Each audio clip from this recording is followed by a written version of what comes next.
Welcome to Car Con Carne. Right now, there's no car. I don't think there's even any carne. I didn't bring food. I don't know if my guest, Jill Hopkins, brought food. Did you bring food? I did. What'd you bring? Oh, pepperoni pizza. Now, is that an oven-baked pizza? Like a tombstone? An oven-baked pizza. Yeah, it's a home run in, shy till I die. So the point is, it's a pandemic. We're sheltering at home. For the time being, Car Con Carne is being done nightly over video chat and, of course, shared on carconcarne.com and all audio platforms. Car Con Carne is sponsored by C&H Financial Services. C&H Financial Services can be found at freeprocessingnow.com. When things get back to normal, when the world is back to sanity, when it's the way it was back in February, go to freeprocessingnow.com or call 855-600-2437 extension 999 and start saving money the very moment you call. That's C&H Financial Services. Do you do live reads on Vocalo? Oh, yeah. Occasionally. We have, underwriters that's public radio.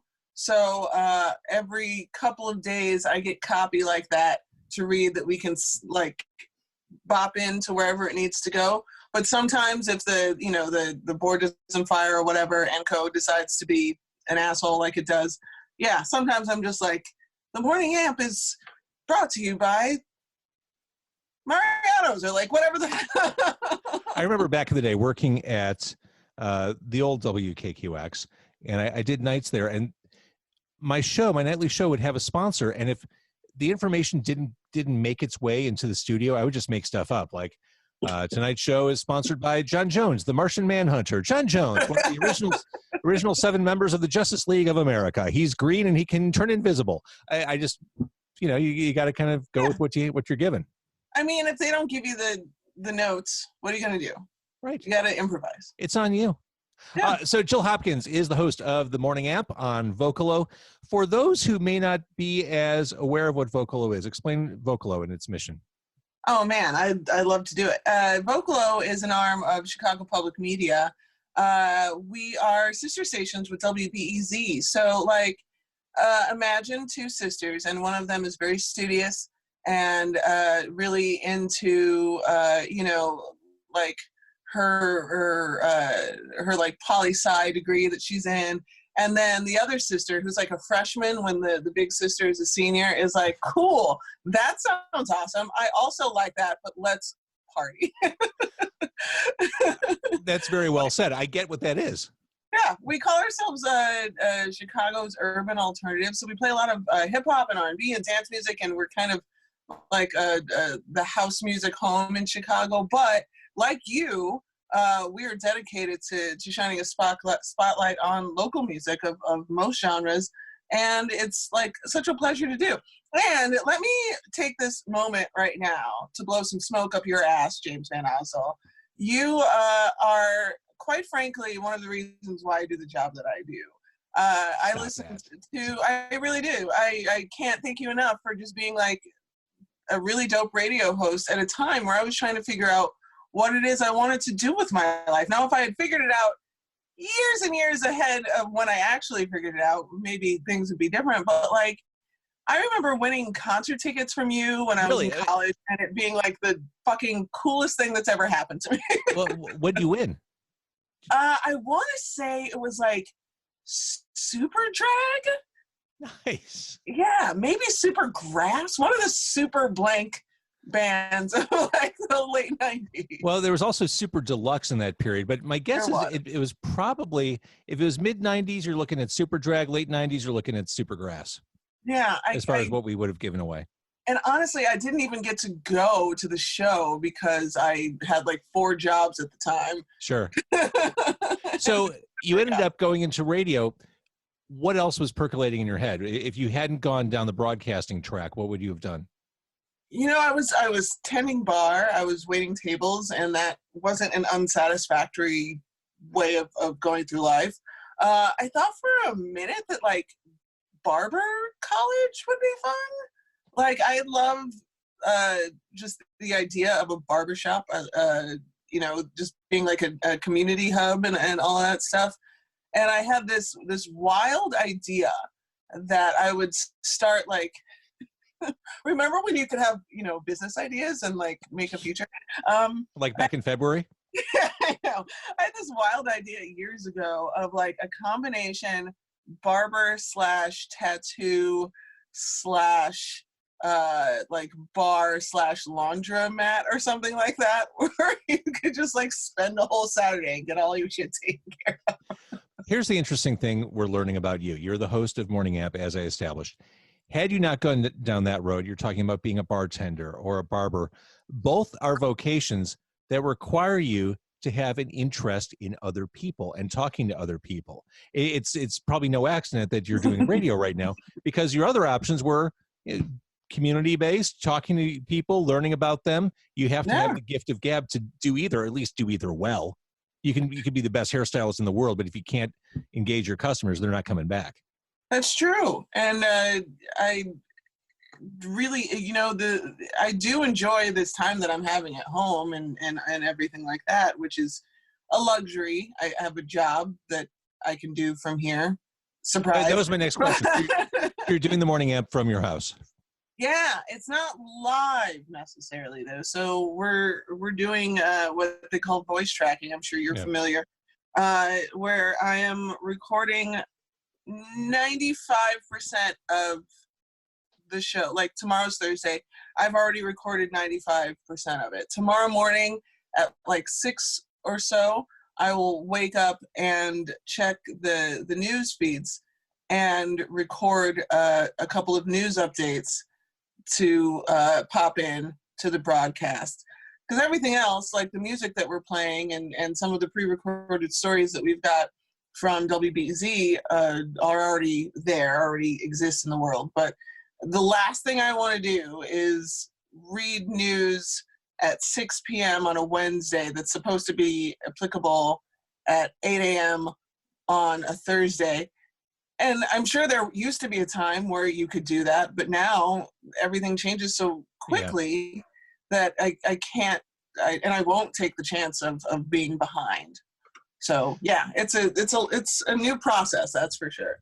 So being as focused as you are on the community, and with coronavirus informing everything we do, think, and say right now, how do you relate this global thing to the community, and vice versa? How do you synthesize the news with how the community responds?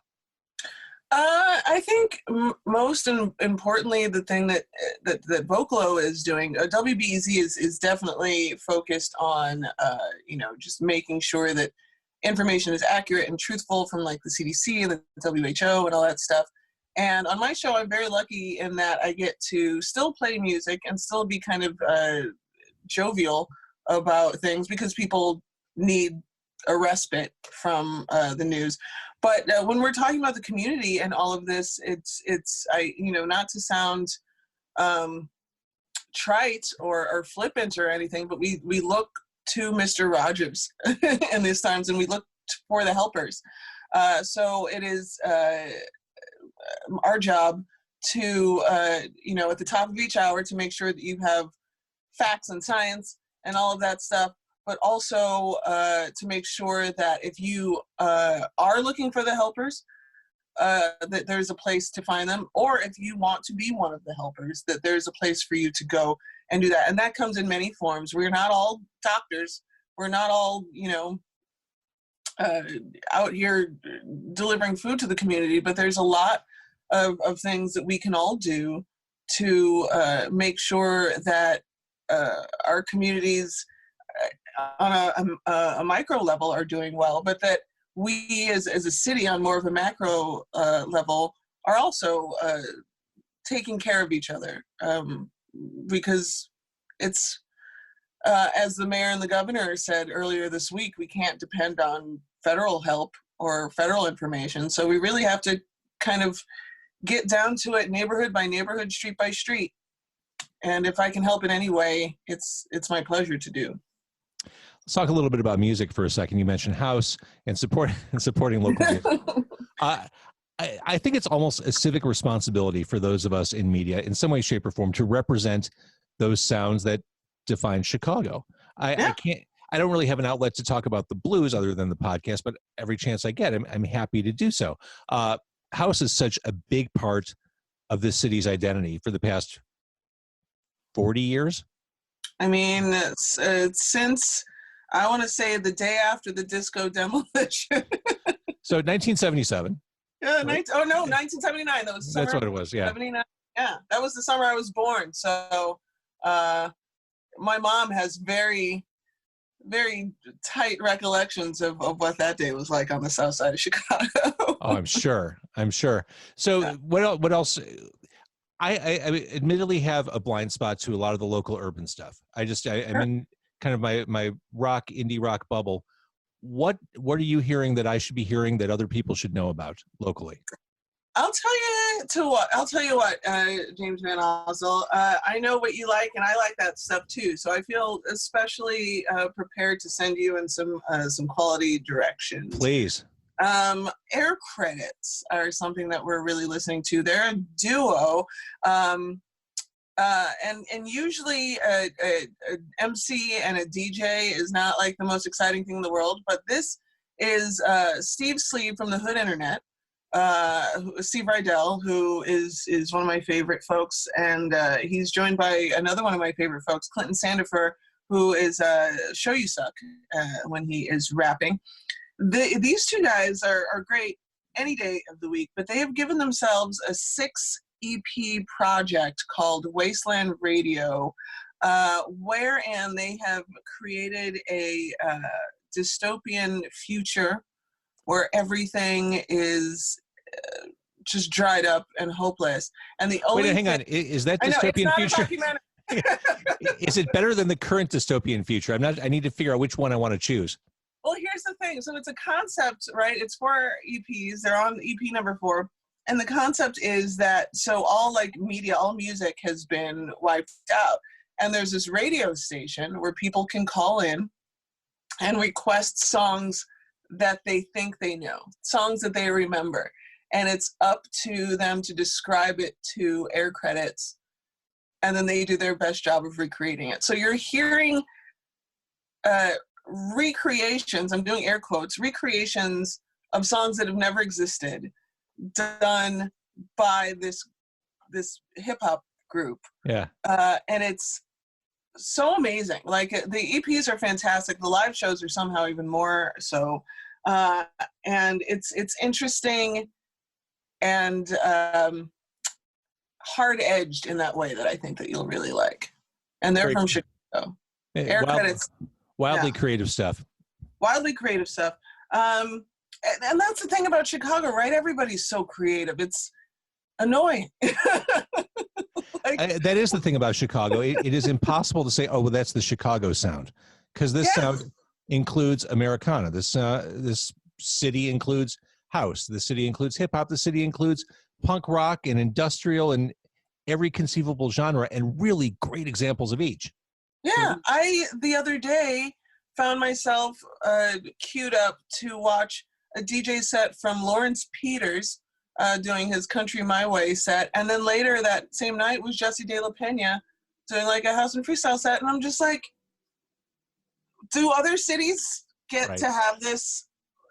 Because if they don't, like, why would you even live there? It's true. It's an embarrassment of riches. Exactly. You're doing a game show now?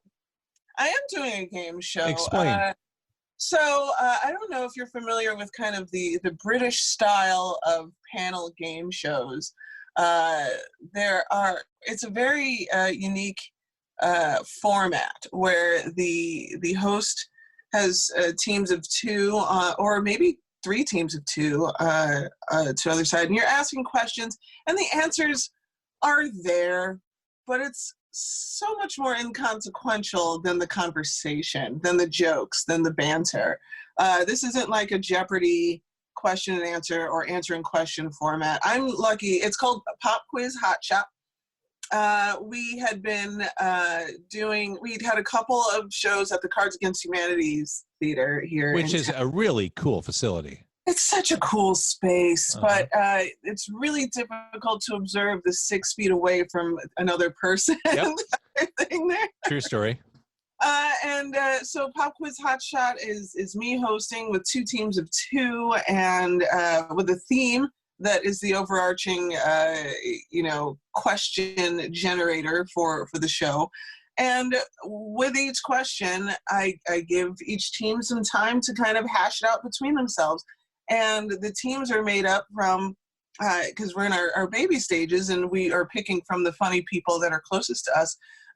Folks who work at WBEZ, like Greta Johnson, who's the host of the Nerdette podcast, Susie An, who is one of WBEZ's great reporters.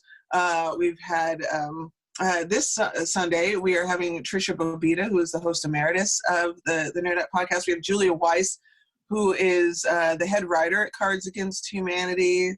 And so we just have had the best time and the best audience feedback. And one of the things that I lament about this pandemic is that the momentum for a lot of people's really hard work has been kind of just cut off at the ankles. For sure. So we are making a pivot and reformatting the show from being in front of a live audience, which of course has its own energy that you can't replicate, but it's a nice experiment to see how we can to repackage this for the internet. So we're still tweaking and still rejiggering the script and the questions and all that sort of thing. But that's going to be this Sunday at 7 o'clock. And if you follow me on social media at Jill Hopkins, I'll get all of the information so people can join us and have a good time. So it will be live? It will be live, 7 o'clock on Sunday. I'm dying to see how you do this. And Me too! I'm sure this will be super cool. Let's talk about COVID-19 a little bit more. You seem unnaturally jovial to be cooped up at home. Are you handling this okay? I am. I'm hand sanitizing when the need arises. Once again, my overarching feeling for all of this is acute anxiety, and then underneath that umbrella is immense gratitude that I can work from home and that I live with my husband and my dog, and those are my two faves. So, I mean, whenever I feel at the end of my rope, I feel like dogs know. Like dogs know. Dogs right? Absolutely know. What kind of dog do you have? He's a black Labrador / ? How old? He is 2.5. His name is Ollie. So you've got about 5 more years of puppyhood. I know, right? I've had 2 retrievers. You're in it for a little bit. I am in it for a little bit, but he's like the most hilarious dude. And my husband is also pretty funny. And he's a woodworker. And so he's at home now. And in the past 48 hours, he's built bookshelves for my home office, some shelves to put in the pantry so we can reorganize that whole thing. And I think he's just reorganized his entire workshop in the basement. So like he's downstairs doing his thing. I'm upstairs like cutting tape and recording and, doing this whole thing. So maybe just like having our own thing to do is what's keeping us sane. And then we meet downstairs for sandwiches. See, I think we're all learning about the way things will be when we emerge from this. Find a life mate who can survive an apocalypse. Your husband has woodworking skills. He is built. If this thing goes zombie overnight, he is prepared to handle it. I, like you, I can cut tape. I can. Yeah. I can get drinks. I can find my way around Adobe Audition. Yeah. No help in the time of pandemic or zombie but apocalypse. Here's the thing. Every zombie thing that I've ever seen, every like apocalypse thing that I've ever seen, a lot of the trouble comes from the people at the back not knowing what the people in the front know. So a communications director is very important in these times, and that's where you and I come in. That is a glass half full way of looking at the zombie apocalypse. Yeah. Well done, Jill. Make sure that, the folks with the baseball bats know what the folks with the hatchets and the guns in the front are up to. So the morning amp on Vocalo, 8 to 10? 8 to 10 every weekday. Excellent. You are Jill Hopkins. You are a delight. And it's funny, right before we started recording, you said, we've been talking forever about going for a bite or a drink, and it took the pandemic to at least do this. So we're almost there. We're almost there. I'll meet you at the G-Man. We'll have a beer and a shot together. Perfect. Can we go for hot dogs first across the street? Of course. We can bring the hot dogs to the G-Man. That's a pro move. I like that. I like the way you think. Jill, thank you for doing this. It's a delight talking to you. Mwah. Much love to you, JBO. Keep doing what you're doing. We are honestly so grateful to have people like you who care about the city and who care about music and who care about all of us doing this work. You're a delight and a treasure.